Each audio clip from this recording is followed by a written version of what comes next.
ሰላም እንዴት ናችሁ? ዶክተር ዮናስ ነኝ። ዛሬ ይዤላችሁ የመጣሁት የስትሮክ ምልክቶች ሲኖሩ ለምንድን ነው ቶሎ ወደ ሆስፒታል መሄድ የሚያስፈልገው የሚለውን አብራራላችኋለሁ። ከዛ ደግሞ 5 የስትሮክ ምልክቶችን ደግሞ ነግራችኋለሁ። እነዚህ እንግዲህ ቢ ፋስት እንላቸዋለን። ኤኒዌይ ስትሮክ የምንለው ነገር ምንድን ነው? አእምሯችን ውስጥ የሚሄደው የደም ዝውውር የደም ስሮች ልክ እዚህ ጋር እንደምትመለከቱት ሲዘጉ ነው። በብለድ ክሎት ደም መርጋት ተከስቶ ከዛ ደም አላስተላልፍም ሲል ያ የአእምሮ ክፍል ይጎዳል። ከዛ በኋላ እሱ የሚቆጣጠረው እንትን ስራውን ያቆማል። ለምሳሌ እጅ የሚቆጣጠረው ከሆነ እጅ ይዝለፈለፋል፣ ይሰንፋል። ለምሳሌ አንደበትን የሚቆጣጠረው ክፍል ጋር ደም አልደርስ ካለ አንደበትን ይይዛል። ከጀርባ ያለው የአእምሯችን ክፍል ላይ ለምሳሌ ባላንስን የሚቆጣጠር ክፍል እሱ ጋር ያለው የደም ስር እንደዚህ ከተዘጋ ሰዎች ባላንሳቸውን ሉዝ ያደርጋል። ይሄ ኢስኬሚክ ስትሮክ የምንለው ነው። 80% ስትሮኮች በዚህ መልክ ነው የሚከሰቱት። ሁለተኛው ደግሞ 20% የሚሆኑ ደግሞ ሄሞራጂክ ስትሮክ ይባላሉ። ደም ስሩ ተዘግቶ ሳይሆን ደም መፍሰስ ሲያጋጥም እና ይሄ የሁለቱ ልዩነት በጣም ቁልፍ ነው እና ሰዎች የስትሮክ ምልክት ሲኖራቸው ቶሎ ሲቲ የአእምሮ ሲቲ የምናስነሳቸው ሁለቱን ለመለያየት ነው።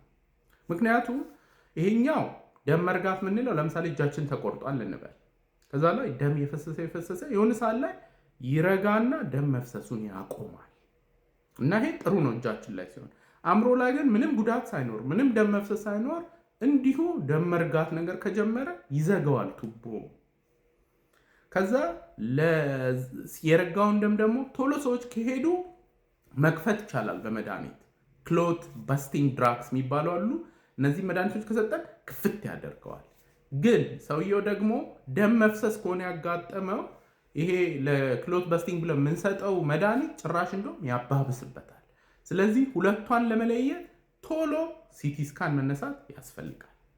ሁለተኛው ሪዝን ደግሞ ቶሎ ሰዎች መሄድ ያለባቸው አእምሯችን ደም ስሩ ተዘግቶ ሊቆይ የሚችለው ምናልባት 3 ሰዓት ግፋ ቢል እስከ 4 ሰዓት ተኩል። እስከዛ ቶሎ ብለን መድኃኒት ከተሰጠነው ይሻለዋል ሰውየው። እንግዲህ ለዚህ ነው ታይም ኢዝ ብሬን የምንለው። ጊዜ በቃ ቁልፍ ነው። ቶሎ ከተኬደ ሴቭ ማድረግ ይቻላል የሆነ የአእምሮ ክፍል። እንትኑ እንግዲህ ይሄንን ይመስላል። 5 ምልክቶችን ደግሞ ነግራቸዋለሁ። ይሄ እንግዲህ በምህፃር ቢ ፋስት እንለዋለን።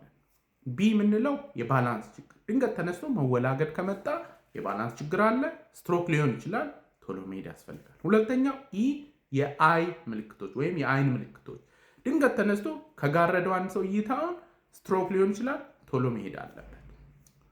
ኤፍ የምንለው ደግሞ ፋሻል አሲሜትሪ፣ ፊታቸው ላይ በቃ እንትን ካለ ማለት ነው። ይሄ በተለምዶ እንግዲህ መጋኛ የሚባለው በአብዛኛው ቤልስ ፓልሲ የምንለው ነው። እሱ ችግር የለው፣ ግን አልፎ አልፎ ድንገት ፊት መጣመም ካለ የስትሮክ ምልክትም ሊሆን ይችላል። ስለዚህ መጋኛ ነው ብሎ ከመዘናጋት ሄዶ ቼክ መደረጉ የተሻለ ነው ማለት ነው። ይህ የምንለው አርም ዊክነስ፣ እጅ ላይ መድከም፣ እግር ላይ ድንገት ተነስቶ መድከም፣ መዝለፍለፍ ነገር ከመጣ ስትሮክ ሊሆን ይችላል፣ ቶሎ መሄድ ያስፈልጋል። ከዛ ደግሞ ቢ ፋስት። ስለዚህ ኤስ የምንለው ደግሞ ስፒች ነው። ንግግር ላይ አፋቸውን ሰዎች ድንገት ከያዛቸው መናገር ካቆሙ ይሄም ስትሮክ ሊሆን ይችላል። የመጨረሻዋ ቲ ምልክት አይደለችም፣ ታይም ማለት ናት። ስለዚህ እነዚህ ምልክቶች ካሉ ጊዜ አንሰጥም፣ በቃ በፍጥነት ሆስፒታሎች ጋር መሄድ ያስፈልጋል። በፍጥነት ሲቲ ስካን መነሳት ያስፈልጋል። ከዛ ላ ልክ እንደዚህ አይነት ኢስኬሚክ ስትሮክ ከሆነ እሱን እንትን የሚሉ መድኃኒቶች አሉ ማለት ነው። ለዛሬ እንግዲህ ይዤላችሁ የመጣሁት ይህንን ይመስላል። ይህን ቪዲዮ ሼር፣ ኮፒ ሊንክ እና ሪፖስት አድርጉት። ሁልጊዜ እንደምለው ያለ አእምሮ ጤና የለም። ደህና ሁኑ።